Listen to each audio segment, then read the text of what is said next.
Hey, it's Tupac, and I'm back in Dysfunctional Systems. And we are in the President's office. Which honestly looks a lot cooler than the Oval Office. I mean, it's like got a cool ceiling with lights, music, those cool windows. It's pretty cool. I'm alright, I sort of wanted to speak too. Although I guess that is asking for a bit too much. Putting me in charge of this situation would be a bad idea. I can understand the fact. I'm not that stubborn and foolish. It appears that Cyrus thinks otherwise, however, as upon our arrival here, he immediately puts a finger across my lips. I frown behind it, but I'm mostly alright with it. He starts glancing about the room, and I bounce my gaze around as well. There's a desk, a crest, flags, a man at the window, a video camera, presumably to make addresses with, and other things. Is that a radio I hear? Well, the man is the President Barnaby, I assume. In my peripheral vision, I see Cyrus raising his weapon. Wait, there's no call for that. That man's alone, Cyrus. Stop it, what are you doing? Don't shoot him, you idiot. Oh my goodness, he's still raising it. I don't want to see a man get shot. It sounds nauseating, frightening, horrible. My lips tremble and he puts his entire palm over my mouth. I catch myself in confliction, wanting to cry out and stop him, but not wanting to give our presence away. I take to grabbing at the side of his hand and gripping his skin with my nails, trying to pry him off. It's unsuccessful, of course. I can hardly budge his hand. Getting desperate, I try to bite him and only end up awkwardly licking his fingers. That would be awkward. At this, he trembles, his cheeks change a shade, and he briefly glares at me. He squeezes my face shut. Did I say he squeezes my face shut? How do you do that? He aims at the president, and finally, with willful strength, I manage to wrench his hand from my face and shout, "Don't shoot him. Don't move." Having both spoken at once, it ultimately sounds like "don't move him." Noticing what I've done, Cyrus harshly addresses me under his breath. What did I just say, Winter? I push his arm away from me and glare at him, a glare that says, "I thought you were going to shoot him." Yeah, that is what that glare looks like.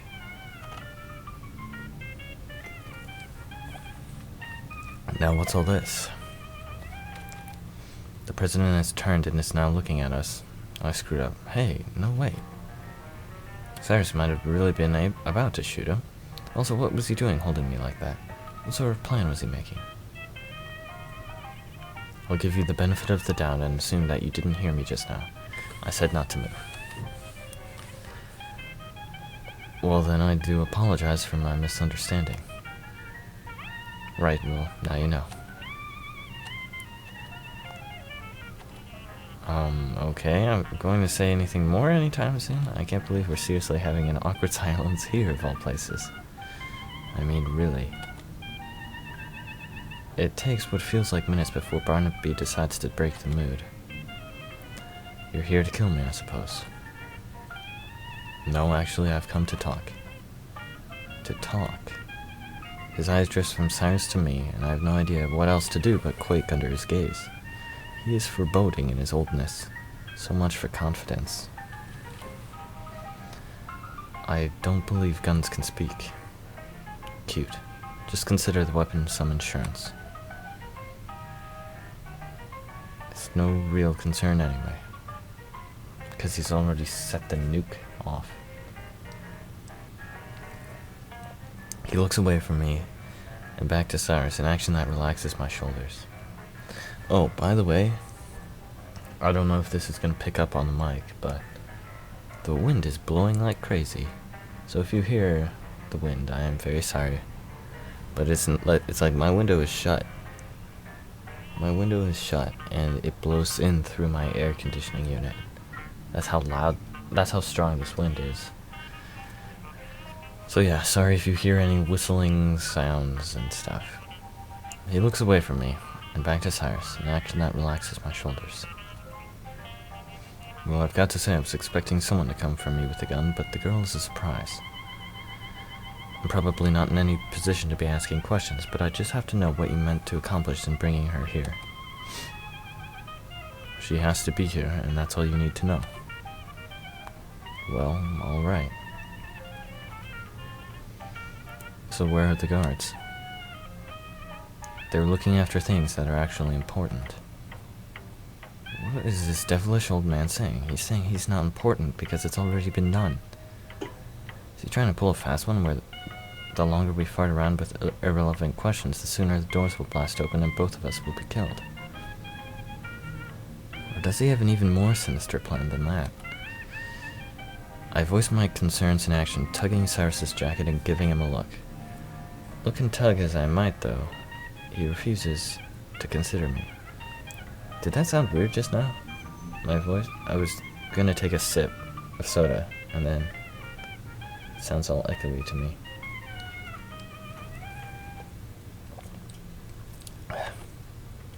Whatever, my movements broke his concentration. I was taking a minute to recollect his thoughts. I take the opportunity to speak in his stead. Alright, wait a second. And he just, it's like, such disappointment just appeared on his face. Cyrus grunts and shakes his head, clenching his fist and teeth. Winter. I mostly ignore him. What should it matter whether you're alone or guarded or whatever? Couldn't you be lying and they're in fact waiting behind the door for us? There's no one waiting.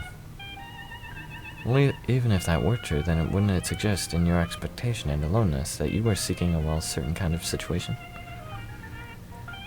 What situation is that? Like, you know, a murder? That's enough, Winter. Okay, fine. There's not going to be any murder here. We both look at Barnaby, who looks dull. Even if that seems to be what someone here wants. Look, I don't know what you suggest. Quiet, alright? The implications here are really rubbing me the wrong way. Planned martyrdom? I don't even want to think about that shit. Well, you were gonna do that? You did that. You planned it, though. Not knowing that he had planned it. Sorry. My feet are asleep. Well, you were gonna make him a martyr. Yeah, martyr anyway. What's the matter whether or not he expected as much? Now listen, that's all I'm asking. Don't argue, don't make any sarcastic comments. In fact, don't talk unless I give you the proper go-ahead. If you do, I might have to shoot your legs or something. But I very much doubt you'd like that. Are we clear? Barnaby nods. Hey, that's wonderful. Okay, I want, and this is the only thing, I want your word that you won't launch that nuke. The President regards my mentor with confusion and a touch of disbelief. You may respond. That's just not how it works. I can't give you my word when my country will only suffer in turn. The lives of Gabrians over Britons is not something I can accept. Are you dense? I don't want your word for the Gabrians, I want it for us Britons. You two are Britons. Yes. Barnaby descends into peals of laughter. I, on the other hand, am just bewildered by Cyrus's ability to quickly lie. You expect me to believe that one of my citizens would threaten me over the lives of our oppressors? Yes. I'm sorry, that's just too ridiculous. Are you fucking retarded? Do you think Gabria would even think of wasting resources to kill you? Do you think they even care? Even if you do fire on them, they'll just take it as a chance to dominate us completely again. They'll ravage us. Don't you get it? You're asking for a war. You're about to take on one of the world's military giants with a bomb and a ragged army. This decision did not come easily. I don't want to do this. Then find some other way. There is no other way. You as anyone else should understand that. I have tried every other way. We have bent and knelt nose to the floor for Gabriel for over a century, and do you see where it's gotten us? It hurts me to see my people celebrating the increase of minimum wage when I know damn well that Gabriel is laughing at us for the joke that it is. This is the one advantage over Gabriel we've ever had, a weapon incomparable to anything in their arsenal, in anybody's arsenal. I am not about to waste that. The options are exhausted. I gave them an ultimatum, and I swear to you we are ready for that. We alone can't take on the forces of Gabriel even with the funding they gave us. We are not alone. He's got the rose something? What was it? Codex. Faraday. Why did I think rose? They've got Faraday on their side. Looking flustered, Barnaby palms his face. The adults fall silent. Cyrus glances at me in quick bursts, his expression growing increasingly concerned. If what we both heard is right, Barnaby is suggesting that Brighton has friends. You allied with Faraday. Barnaby pants, clearly unused to breaking face. It's only temporary. You can't believe that. We had no other choice. We couldn't fund the research on our own. That doesn't matter. Don't you realize? We can trust them. They understand us. Faraday will stomp us into the dust once this is over. We'll have to deal with that as it comes. Once more they fall silent. This just changes everything. How could he have gone and done that? To what leagues of desperation has this nation fallen? Barnaby, sweating, finally speaks again. I'm sorry. Crap almighty, what are we going to do now? With this, Gabriel really isn't a threat at all. Those powerful weapons and that vicious nation's backing? Gabriel is screwed. A hopelessness settles into me as I realize how out of control the situation has become with one revelation. It looks now that no matter what, there will be killings. Then you ask for a military to keep Gabriel out of suspicion. Yes. You killed 2 birds with 1 stone that way, huh? Yes. Cyrus shakes his head as though the ridiculousness of the situation is simply too much to take. He drops his gun arm, signifying his relinquishment. President Barnaby? He looks at me, like he forgot I was in the room. I probably don't need to tell you how much you've ruined us. You're going to initiate an absolute slaughter this way. And at the end of the day, Faraday will just slaughter us too. I understand your desperation, but I don't think you give Gabriel enough credit. Both pairs of eyes are now on me, and I feel very pressured to speak convincingly. It really is now or never. It's certainly hard living the way we do. My dad works almost constantly, and we really do always have to worry about things like starving and all that. You've really got to remember, though, that you're about to bite the hand that feeds us. They gave us an opening as much as you think that it's a joke. We celebrate it for a reason. I'm sure, and I'm positive that if you were just to keep fighting for us, then maybe we could change more things. So you're his daughter. I nod hesitantly. Barnaby shakes his head in a slower manner reflective of Cyrus's earlier movement. This is just the strangest thing. Well, do you have anything to suggest, girl? Some option I might have missed? Oh, well, no I don't. I was sort of just hoping to appeal to his heart. I don't have anything to offer that he hasn't already considered, I bet. Also, what was the mistake of his union with that with that nation on the border? I'm pretty sure there's nothing I can suggest to save this place.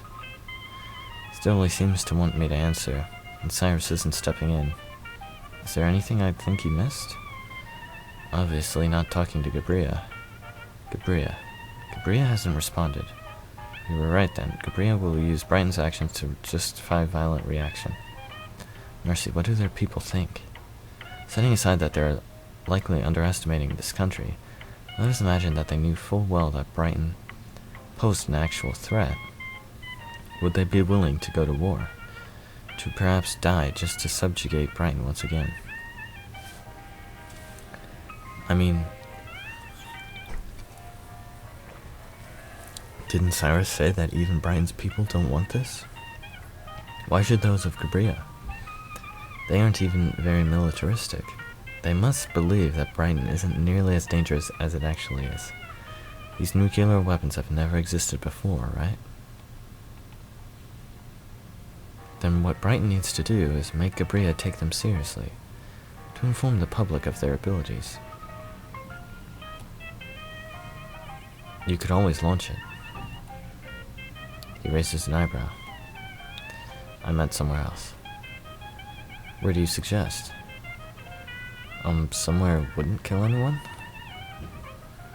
You want me to fire a warning shot? Yeah. Gabria's probably just waiting for us to attack so that they can retaliate and put us on an even tighter leash.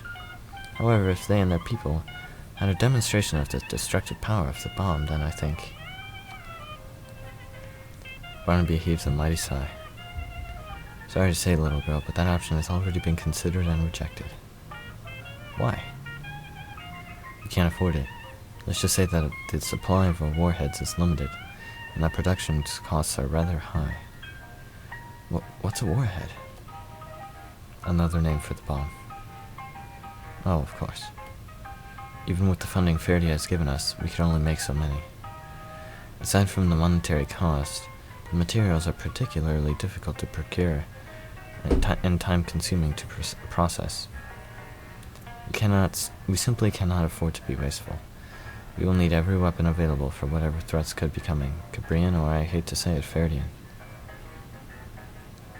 Well, it wouldn't be wasteful. It would be to scare them and avoid this whole thing. I know what you would intend them for, but I'm afraid that objectively would be a waste. If I may interject. We are both surprised that Cyrus still has a voice. The bomb is untested. Practically, if we had done a full-scale test, our cover would have been blown. Then there's really never been anything like this before. Pardon me, but I don't follow sciences. That's right. While Gabria and other nations have tampered with nuclear fusion, it has never been applied to weaponry this successfully. Yeah, but you're not doing fusion, you're doing fission, right? According to our scientists, our largest bomb should be enough to wipe out their capital. They're doing their math so wrong. I want to hear more specifics, but hearing that still makes my head spin. All of Gabrer, isn't that just a bomb? Not a conventional bomb. Well, no wonder Gabria isn't listening. No one understands what this thing is. Were you just planning on surprising them? How disgusting. The lives we'd take in our attack would be nothing compared to the losses we've suffered under their rule. No statistics have ever been released, but upwards of 100,000 die every year from poverty in our country. How big is your country? What? To put that in perspective, our nation's population is numbered at 34 million. An estimated 5 million have been lost in just the last 60 years. 47% of this nation lives in poverty, and the rest still suffer under pitiful wages. Sacrificing the city of Gabrer in an instant, a mere 3 million, I wouldn't sleep any worse for it. That's stupid. Winter not know. It is, though. What terrifying numbers, and he wants to raise them? What does that even prove? She's right, though. That is very stupid. Mr. President, stop thinking so little of other lives. Funny you should say that. Gabria has hurt us, but what will returning the favor accomplish? That's like a very immature action. to do that, you're only going to breed more hate. We have military, we have Ferdia, and as if those weren't enough, it seems we have more than one city-leveling bomb. Reconsider already, just launch it into the ocean, let them realize what we're capable of. Anyone would fear the weapons we harbor, and you would have no reason not to brandish them. You could spare those 3 million lives. You don't have to sacrifice them to make a point. Even if I did disagree, I don't even know if I have that kind of power. Oh please, don't act weak now. Talk with your advisors, make a new call, and make the Gabrians piss themselves in terror. In the aftermath, I get the feeling they'd be more willing to talk. More than willing to talk. Hell, maybe they'll even give us more than we've ever asked for. Just give them that chance. I will do what I can then. Really? The president reaches up and compresses part of his collar between 2 fingers. Call off the launch for now. We're having a conference immediately. This is an executive command from President Jonathan Barnaby. Call X374. It's done. We will reconsider the issue. However, we will need to make a decision quickly. And if it changes from the one we've already made, I'm frankly not sure how the Ferdians will take it. But we can't allow them to control us. I'm not shedding a master just to take a new one. We should not charge headlong into war just for slights against us. We should retain our identity as Brightons. Just as you two. Then we're honorary Brightons now. What a badge of shame.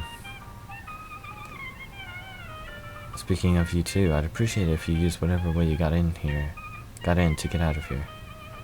Whatever organization you're a part of, well, I assume that you are, but I think it would be best if you remain anonymous. I would agree. Cyrus turns and walks a few steps to scrutinize the rug. He breaks his gaze from it and calls back to Barnaby. Hey. Yes? Thanks for actually listening to us. Thanks for not shooting me. Watch it. I didn't promise I wouldn't bust any kneecaps. This worries me for a second, but as it turns out, his weapon is already put away. Cool. So, there's a chance that the planet is still going to die. Yeah, that might happen. But I'm gonna end it here, guys. And yeah, we'll pick it up next time. So, thanks for watching.